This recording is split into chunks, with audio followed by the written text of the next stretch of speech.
मैं आप सबके सामने एक बहुत गंभीर विषय प्रस्तुत करना चाहता हूं और वो विषय है मौत का व्यापार। हमारे भारत देश में और दुनिया के सभी देशों में पिछले लगभग 100 वर्षों से एक ऐसा खतरनाक व्यापार शुरू हुआ है जिसको सिर्फ मौत के व्यापार की ही संज्ञा दी जा सकती है। इस मौत के व्यापार में कई तरह की चीजें शामिल हैं, कई तरह के व्यापार शामिल हैं। भारत में और दुनिया में सबसे बड़े पैमाने पर जो मौत का व्यापार चल रहा है वो है कीटनाशक दवाओं का, जंतुनाशक दवाओं का और रासायनिक खादों का। आप सभी जानते हैं कि सन 1960 के दशक में हमारे देश में एक क्रांति हुई थी जिसको हरित क्रांति के नाम से जाना गया। इस हरित क्रांति के बारे में सारे देश में और दुनिया में ये प्रचार किया गया कि अन्न का उत्पादन बढ़ाना है और कीटकों से फसल को बचाना है, जंतुओं से फसल को बचाना है। इंसेक्ट्स और बहुत तरह के पेस्ट फसल को खराब कर देते हैं, उससे फसल को बचना बहुत जरूरी है और फसल का उत्पादन बढ़ना बहुत जरूरी है ताकि दुनिया की आबादी का पेट भरा जा सके। भारत में और दुनिया में एक नए तरह का विज्ञान चलाया गया और वो नए तरह का विज्ञान मौत के व्यापार में बदल गया धीरे धीरे।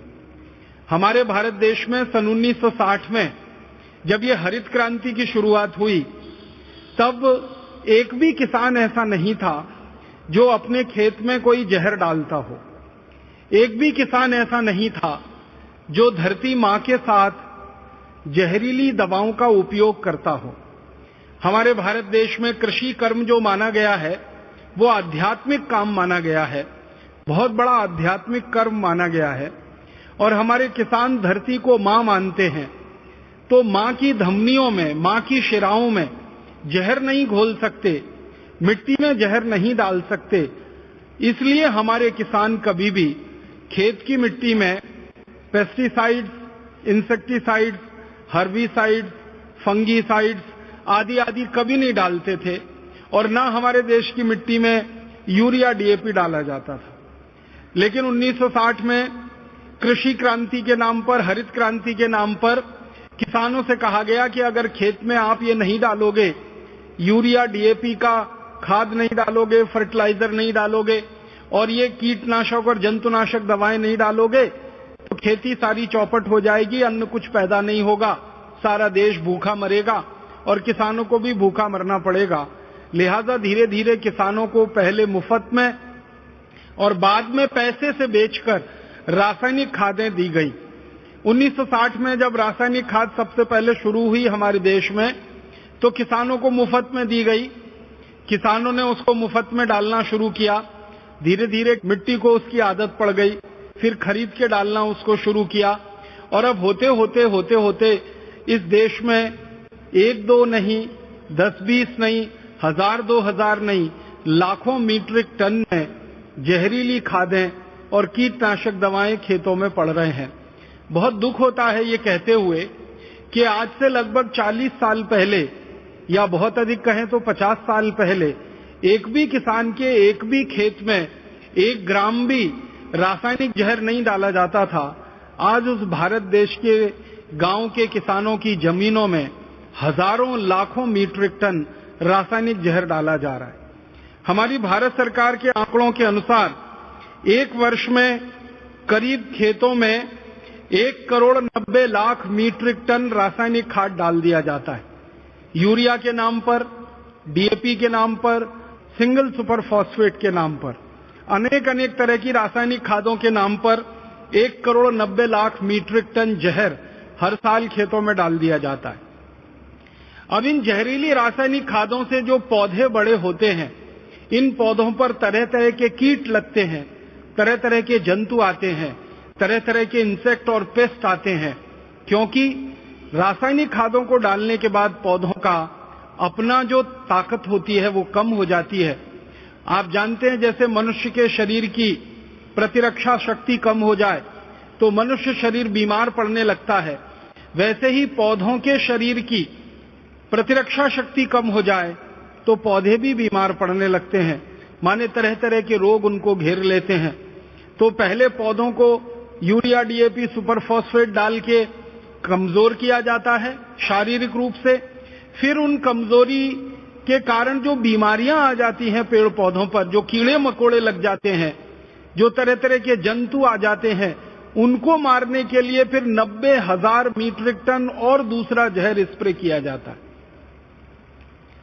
पाउडर के फॉर्म में करीब 90,000 मीट्रिक टन जहर डाला जाता है। अनेक अनेक नामों से डाला जाता है। कोई लिंडेन नाम से डालता है, कोई क्लोरोपाइरिफॉस नाम से डालता है, कोई डाइक्रोमेट के नाम से डालता है, कोई मोनोक्रोटोफॉस के नाम से डालता है। ऐसे भारत देश में सरकार के आंकड़ों के अनुसार 786 किस्म के कीटनाशक और 215 किस्म के जंतुनाशक खेतों में भिन्न भिन्न पौधों पर स्प्रे किए जाते हैं पूरे साल में। अब इन सब जंतुनाशक और कीटनाशकों को जो स्प्रे कराते हैं किसानों के द्वारा, इसको स्प्रे करने के लिए हमारे देश में 90,000 मीट्रिक टन पाउडर फॉर्म में जहर पैदा होता है और करीब 1 करोड़ लीटर लिक्विड फॉर्म में दूसरा जहर पैदा होता है, जैसे एंडोसल्फान, जैसे मेलाथियान। कुछ जहर हैं जो द्रव फॉर्म में है, लिक्विड फॉर्म में है, और कुछ जहर हैं जो पाउडर फॉर्म में है। जो पाउडर फॉर्म में है 90,000 मीट्रिक टन, जो लिक्विड फॉर्म में है 1 करोड़ लीटर। अगर दोनों को इकट्ठा कर दिया जाए और उसको भारत के लोगों की संख्या से बांट दिया जाए तो आपको सुनकर बहुत दुख होगा कि आप सब में मिलकर हर साल लगभग 200 मिलीग्राम जहर इन जंतुनाशकों का, कीटनाशकों का अपने शरीर में भोजन के रूप में खा जाते हैं, जो शरीर को भिन्न भिन्न बीमारियों का शिकार बना देते हैं।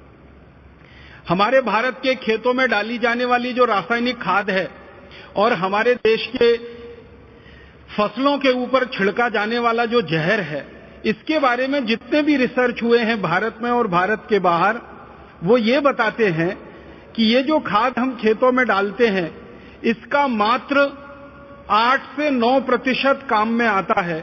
बाकी सब जहर के रूप में पौधों में जाता है, पौधों से तने में जाता है, तने से उनके फल में आता है, और फल से फिर आपके भोजन में आता है, और भोजन से फिर आपके अंत में शरीर में आ जाता है।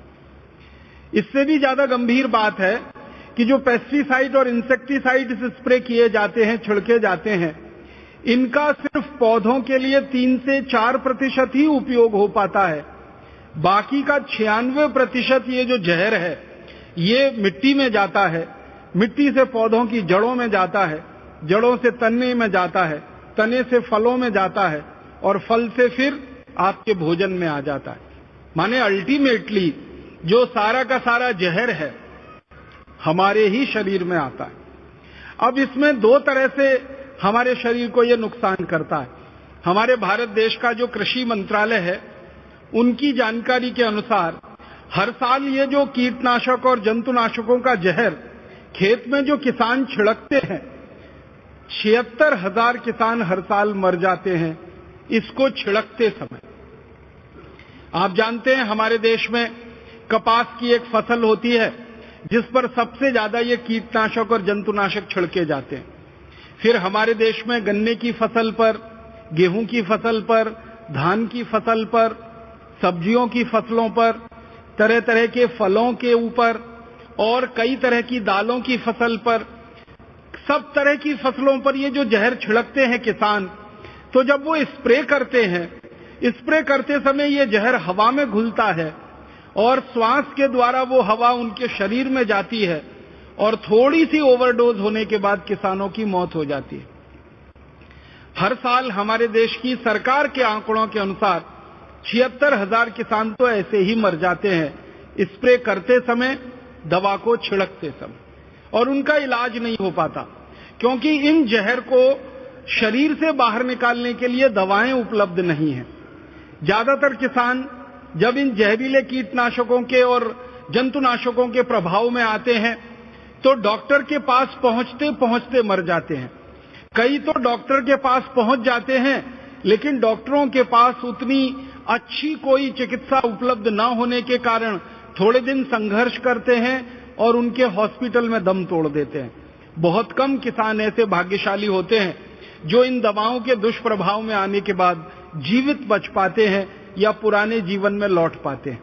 जो थोड़े जीवित भी बच जाते हैं पुराने जीवन में लौटने के लिए, उनके शरीर के कुछ ना कुछ अंग हमेशा के लिए बेकार हो जाते हैं। ये सबसे बड़ी मौत का खेल या व्यापार हमारे देश में और दुनिया में चल रहा है। अब 76,000 किसान तो प्रत्यक्ष मर जाते हैं, फिर परोक्ष रूप से ये जो जहर हमारे शरीर में आता है और ये जहर फिर कैंसर का कारण बनता है, डायबिटीज का कारण बनता है, हृदयघात का कारण बनता है, पैरालिसिस का कारण बनता है, ब्रेन हेमरेज का कारण बनता है और गंभीर बीमारियों का कारण बनता है। उसमें कितने लाख लोग मर जाते हैं, सरकार के पास इसके आंकड़े उपलब्ध नहीं है। अगर हम कैंसर के भारत में हुए सभी रिसर्चेस को ध्यान में रखें तो कैंसर पे काम करने वाले जितने भी विशेषज्ञों से मैं मिला हूं और मैंने उनको एक प्रश्न पूछा है कि आपने 20 साल काम किया कैंसर पर, किसी ने 15 साल काम किया, किसी ने 25 साल काम किया, ऐसे कई वरिष्ठ चिकित्सक और वैज्ञानिक इस देश में हैं। उनसे जब भी मैंने ये सवाल पूछा है कि आप मुझे एक सबसे बड़ा कारण बताइए कैंसर के होने का। कोई व्यक्ति के शरीर में कैंसर होगा या किसी व्यक्ति के शरीर में कैंसर नहीं होगा, इनमें 20 कारण हो सकते हैं, लेकिन आपने जो शोध किया 20-25 साल, इसमें सबसे बड़ा कारण क्या निकल के आता है? तो बेहिचक सभी विशेषज्ञ कहते हैं कि कैंसर का भारत में और दुनिया के देशों में सबसे बड़ा कारण जो निकल के आ रहा है वो जहरीले कीटनाशक और जहरीले जंतुनाशक और जहरीले रासायनिक खाद जो खेती के नाम पर हमारे खेतों में डाले जा रहे हैं, हरित क्रांति के नाम पर खेतों में डाले जा रहे हैं, उत्पादन बढ़ाने के नाम पर खेतों में डाले जा रहे हैं, यही सबसे बड़ा कारण है। कई विशेषज्ञ ये बताते हैं कि ये जहर इतने खराब तरीके से शरीर को खत्म करते हैं कि बहुत सारे अच्छे खासे स्वस्थ दिखने वाले लोग अचानक से चले जाते हैं इस दुनिया को छोड़कर, पता ही नहीं चलता कि उनके गंभीर कारण क्या थे। भारत देश में पंजाब है, हरियाणा है, पश्चिमी उत्तर प्रदेश है, आंध्र प्रदेश है, कर्नाटक है, मध्य प्रदेश का एक इलाका है, छत्तीसगढ़ है, झारखंड है, बिहार है, उड़ीसा है, बंगाल है। ऐसे करीब 17-18 राज्य हैं जहां सबसे ज्यादा ये जहर खेतों में डाला जा रहा है। इन 17-18 राज्यों में एक राज्य सबसे बड़ा है जहां प्रति एकड़ सबसे ज्यादा जहर खेतों में डाला जा रहा है। उस राज्य का नाम है पंजाब। पंजाब में प्रति 1 एकड़ खेत में हर साल 113 किलोग्राम तो रासायनिक खाद डाल दिया जाता है और उसके बाद कीटनाशक और जंतुनाशक का जहर अलग से डाला जाता है। उसके बारे में आंकड़े घटते बढ़ते रहते हैं। कभी कपास की फसल पर ज्यादा स्प्रे करना पड़ जाता है तो प्रति एकड़ आंकड़ा बढ़ जाता है, कभी कभी कपास की फसल आती ही नहीं है तो स्प्रे करने की जरूरत नहीं पड़ती है तो आंकड़ा घट जाता है, लेकिन खाद का आंकड़ा लगभग स्थिर रहता है।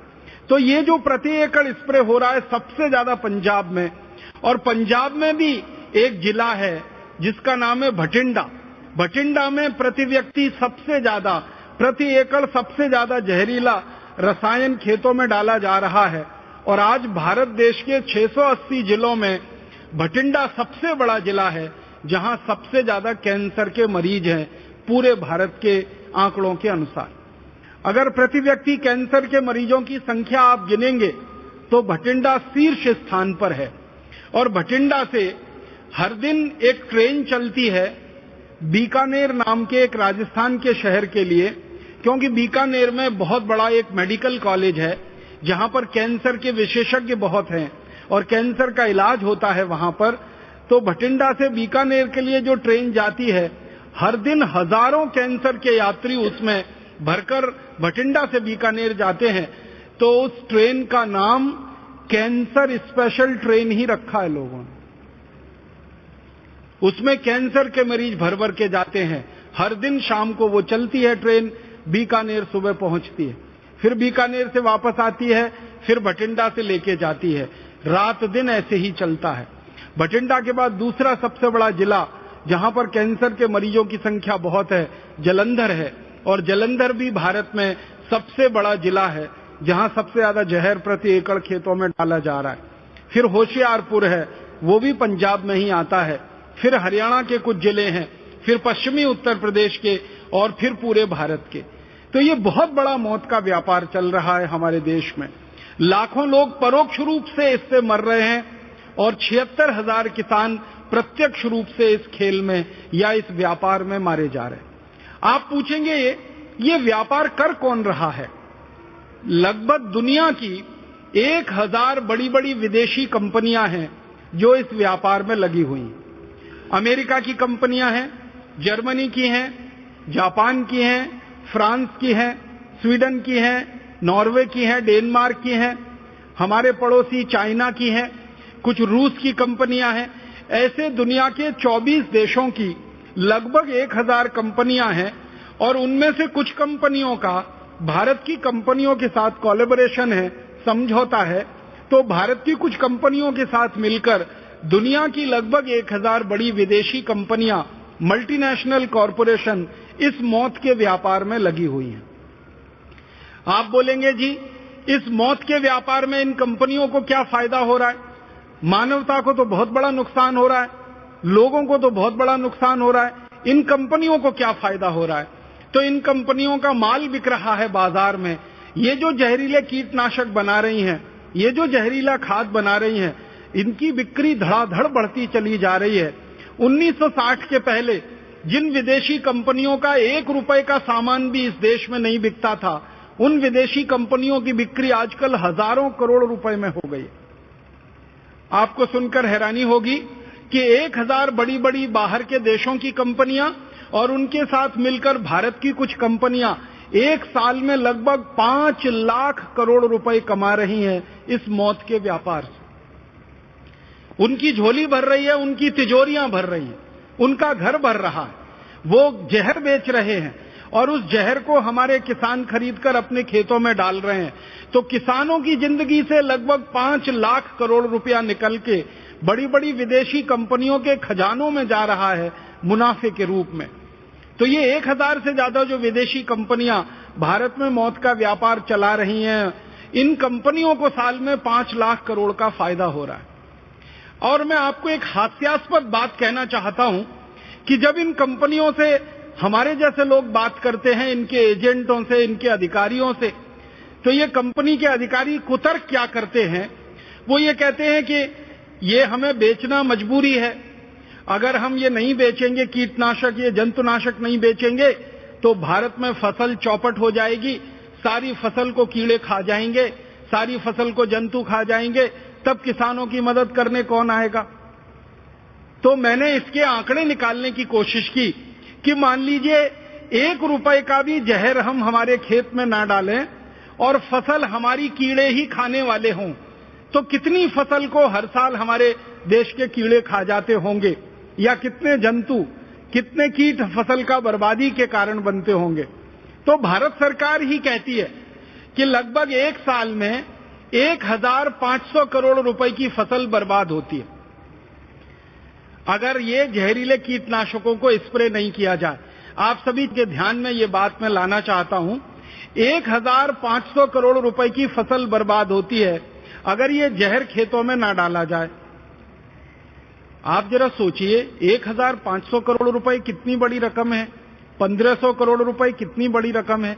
1500 करोड़ रुपए की फसल को बचाने के नाम पर ये 1000 कंपनियां 5 लाख करोड़ रुपए का धंधा कर लेती। ये सिर्फ पीटने की बात है। आप सोचिए ना, 1500 करोड़ रुपए की फसल बर्बाद होती है, भारत सरकार कहती है 15 अरब रुपए की फसल बर्बाद होती है हमारे देश में किसानों की, अगर उस पर जहर ना डाला जाए, एंडोसल्फान स्प्रे ना करें, मेलाथियान स्प्रे ना करें, एलडी कार्ब स्प्रे ना करें, लिंडेन का स्प्रे ना किया जाए, मोनोक्रोटोफॉस ना डाला जाए, डाइक्रोमेट ना डाला जाए, सैकड़ों किस्म के जो कीटनाशक हैं, जहरीले रसायन हैं, ये अगर खेतों में ना डाले जाएं तो सिर्फ 1500 करोड़ रुपए की फसल बर्बाद होती है। तो 1500 करोड़ की फसल की बर्बादी को रोकने के लिए ये सारी कंपनियां मिलकर 5 लाख करोड़ रुपए का व्यापार कर लेती हैं, जहरीले रसायन बेच लेती हैं। इसका मतलब बहुत साफ है, फसल को बर्बादी से नहीं बचाना है, वास्तव में इन कंपनियों को मौत का व्यापार चलाना है, जहर का व्यापार करना है, जहर को बिकवाना है और जहर को हमारे खेतों की धमनियों में डलवाना। ये एक बहुत बड़ी साजिश है और ये एक बहुत बड़ा षड्यंत्र है। ये साजिश और षड्यंत्र मैं क्यों कहना चाहता हूं, मैं आपका ध्यान कुछ ऐसे कीटनाशकों की तरफ ले जाना चाहता हूं जिनको दुनिया के अमीर देशों ने 20 साल पहले अपने देशों में बनाना और खेतों में डालना बंद कर दिया। एक बहुत खराब जहर है जिसका नाम है एंडोसल्फान। एंडोसल्फान को अमेरिका के देश में 20 साल पहले प्रतिबंधित कर दिया गया। एंडोसल्फान को फ्रांस ने, जर्मनी ने, डेनमार्क ने, नॉर्वे ने, एंडोसल्फान को इंग्लैंड ने, स्कॉटलैंड ने, आयरलैंड ने 20 साल पहले बंद कर दिया। जापान नाम के देश ने एंडोसल्फान का उत्पादन और खेत में डालना 20 साल पहले बंद कर दिया। दुनिया के 56 से ज्यादा देशों में एंडोसल्फान न बनाया जाता है न खेतों में डाला जाता है, क्योंकि ये सबसे खराब जहर है। एंडोसल्फान के बारे में जापान और अमेरिका और यूरोप के वैज्ञानिकों ने जो शोध किया है, उनका ये कहना है कि अगर इसकी एक बूंद किसी की जीभ पर डाल दी जाए तो उतनी पर्याप्त है वो एक बूंद कि उस व्यक्ति को कैंसर हो और वो मर जाए। इतना खतरनाक और तीव्र किस्म का ये जहर है। इसके बारे में दुनिया के विशेषज्ञों ने जब शोध किया तो पता चला कि सेरिब्रल पल्सी नाम की जो बीमारी होती है उसका सबसे बड़ा कारण में से एक है एंडोसल्फान। बच्चों को जेनेटिक डिसऑर्डर जो होते हैं उनमें सबसे बड़ा कारण है एंडोसल्फान। कैंसर का एक सबसे बड़ा कारण है एंडोसल्फान। खून में तरह तरह की विकृतियों के आने का बहुत बड़ा कारण है एंडोसल्फान। इसलिए 20 साल पहले एंडोसल्फान को तमाम दुनिया के अमीर देशों ने अपने यहां बनाना और बेचना बंद कर दिया। लेकिन हैरानी की बात यह है कि जिन देशों में 20 साल से एंडोसल्फान बनता नहीं है और बेचा नहीं जाता, उन्हीं देशों की कंपनियां भारत में आकर एंडोसल्फान बनाती हैं और भारत में बेचती हैं और हमारे किसानों को उल्टा सीधा पट्टी पढ़ाकर उनको लालच दिलाकर एंडोसल्फान का स्प्रे कराती हैं। अमेरिका की कंपनियां अपने देश में एंडोसल्फान बनाती नहीं, भारत में आकर बना के बेचती हैं। जापान की कंपनियां अपने देश में बनाती नहीं, भारत में आकर बनाकर बेचती हैं। यूरोप की कंपनियां एंडोसल्फान अपने देश में बनाती नहीं, भारत में लाकर बेचती हैं और धड़ल्ले से मौत का व्यापार करती हैं। इसलिए कई बार मुझे लगता है कि कोई बहुत बड़ी साजिश या कोई बहुत बड़ा षड्यंत्र तो भारत के खिलाफ नहीं हो रहा, जिसमें ये अमीर देशों के द्वारा ऐसी साजिश और षड्यंत्र किया जाए कि भारत जैसे गरीब देशों के लोग हमेशा गंभीर बीमारियों से मरते रहें, ताकि अमीर देशों की कंपनियों के दवाओं का भी व्यापार चल सके। अगर भारत में कैंसर नहीं होगा तो कैंसर की बिकने वाली दवाओं की बिक्री आगे कैसे बढ़ेगी? अगर भारत में जेनेटिक डिसऑर्डर्स नहीं होंगे तो जेनेटिक डिसऑर्डर को ठीक करने के नाम पर बिकने वाली दवाएं कैसे बिकेंगी? अगर भारत के लोगों के खून में तरह तरह की खराबियां और गड़बड़ियां नहीं होंगी तो खून की विकृतियों को ठीक करने का दावा करने वाली दवाएं कैसे बिकेंगी? तो ये तो सीधा सा खेल है। अगर कैंसर बढ़ेगा तो कैंसर की दवाएं बढ़ेंगी, कैंसर की दवाएं बढ़ेंगी तो फिर अमेरिकन और यूरोपियन कंपनियों का बिजनेस चलेगा, फिर उनको मुनाफा होगा। तो एक तरफ कैंसर पैदा करने वाले जहर को बेचा जाए, उसमें से मुनाफा कमाया जाए, फिर उस कैंसर को ठीक करने के नाम पर दवाएं बेची जाएं और उसमें से हजारों गुना मुनाफा कमाया जाए। आप तो ये बात बहुत अच्छे से जानते होंगे कि भारत में कैंसर की जितनी भी दवाएं बाजार में इस समय प्रचलित है वो ज्यादातर दवाएं पेटेंटेड हैं, यूरोपियन और अमेरिकन कंपनियों के कंट्रोल में उनके पेटेंट हैं और भारत सरकार उनके साथ झगड़ा कर रही है कि आप इन दवाओं को ऑफ पेटेंट करने के लिए हमें माने कानून बना लेने दीजिए। वो सरकार को कानून नहीं बनाने दे रहे हैं। परिणाम ये हो रहा है कि कैंसर की दवाएं सबसे महंगी बिक रही हैं इस देश में। इस विभाग के एक मंत्री हुआ करते थे, उनका नाम था श्री रामविलास पासवान। एक बार उनसे मेरा प्रत्यक्ष चर्चा का मौका मिला था और मैंने उनसे पूछा था कि आप ये रसायन मंत्रालय के मंत्री जब रहे तो आपने जो संघर्ष किया है किस एक बात पर? तो उन्होंने कहा कि कैंसर की दवाएं सस्ती भारत में बिकें, इसके लिए उनका पेटेंट समाप्त किया जाए और उसको ऑफ पेटेंट किया जाए ताकि कोई भी दूसरी दवा कंपनी उनको सस्ता बनाकर भारत में बेच सके।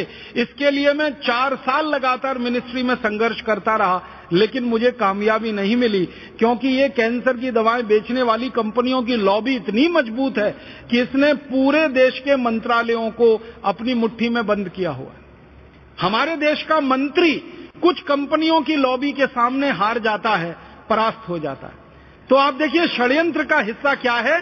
एक तरफ एंडोसल्फान जैसे जहर, लिंडेन जैसे जहर, एलडी कार्ब जैसे जहर जो यूरोप और अमेरिका में नहीं बिक रहे हैं, उनको भारत में लाकर बेचा जाए और 5 लाख करोड़ रुपए उसमें से कमाए जाएं। फिर ये जहर के कारण भारत के लोगों को कैंसर होने लगे, फिर उस कैंसर का इलाज करने के नाम पर दवाएं बेची जाएं और उसमें लाखों करोड़ों रुपए कमाया जाए। ऐसा षड्यंत्र और ऐसी साजिश इस मौत के व्यापार में चल रही। और ये मौत का व्यापार इतना गहरा हो गया है कि भारत का किसान तो बिल्कुल इसमें मजबूर है मर जाने के लिए। हम और आप सब भी बहुत मजबूर हो चुके हैं मर जाने के लिए। आप बहुत अच्छे योग्य चिकित्सक हैं। मैं आपको विनम्रता पूर्वक एक बात कहना चाहता हूं। आप चिकित्सक के रूप में अपना क्लिनिक चलाते हैं, वहां तक तो ठीक है, लेकिन जब आप अपना घर चलाने के लिए सब्जी बाजार जाते हैं और सब्जियां खरीद कर लाते हैं और सब्जियों के साथ साथ कभी आप फल खरीद कर लाते हैं, आपने कभी अंगूर खरीदा होगा बाजार से, काला अंगूर खरीदा हो या सफेद अंगूर खरीदा हो, तो अंगूर को आप ध्यान से देखेंगे तो आपको लगेगा कि उस पर सफेद सफेद रंग का कोई पाउडर चिपका हुआ है और इतना जबरदस्त चिपका हुआ है कि उसको एक बार पानी से धो लो तो भी नहीं छूटता, 2 बार धो लो तो भी नहीं छूटता, 3 बार धो लो, 4 बार धो लो, 5 बार धो लो, 10 बार धो लो, 50 बार धो लो, 100 बार धो लो तो भी नहीं छूटेगा, क्योंकि वो ऑक्सैलिक एसिड का पाउडर है। फिर आप अंगूर खाते हैं, आपको मालूम है आप चिकित्सक होकर जहर खाते, और आप अकेले अंगूर नहीं खाते हैं, आपके किसी सहयोगी को भी खिलाते हैं, आपके किसी मेहमान को भी खिलाते हैं। एक तरफ कहते हैं मेहमान देवता होता है और उन्हीं को जहर भरा अंगूर खिला देते हैं। फिर यही अंगूर को आप सुखा लेते हैं, किशमिश बना लेते हैं, फिर इस किशमिश को खीर में डालते हैं, इस किशमिश को हलवे में डालते हैं, इस किशमिश को आप अपने कई तरह के पकवानों में डालते हैं, फिर खा जाते हैं, फिर उतना ही जहर आपने खा लिया। बाजार से इसी तरह से आप टमाटर खरीदते हैं, सेब खरीदते हैं। आप कभी बाहर चले जाइए जहां सेब पैदा होता है, जम्मू कश्मीर और हिमाचल प्रदेश में, मैंने तो अपनी आंखों से देखा है किसानों को कि सेब का जो गुच्छा होता है ना, उसको सीधे डुबो देते हैं जहरीले रसायन में।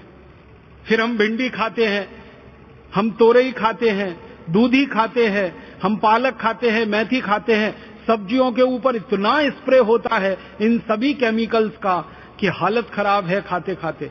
एक साधारण भारतवासी कल्पना करिए, साल भर में 200 मिलीग्राम जहर खा जाता है सब्जियों के रूप में, और एक साधारण भारतवासी गेहूं, चावल, चने, दाल पर जो यूरिया डाला गया, डीएपी, सुपरफॉस्फेट डाला गया, उसके रूप में करीब करीब 1 किलो 700 ग्राम रसायन खा जाता है। यूरिया, डीएपी, सुपरफॉस्फेट के रूप में 1 किलो 700 ग्राम हम रसायन खा जाते हैं।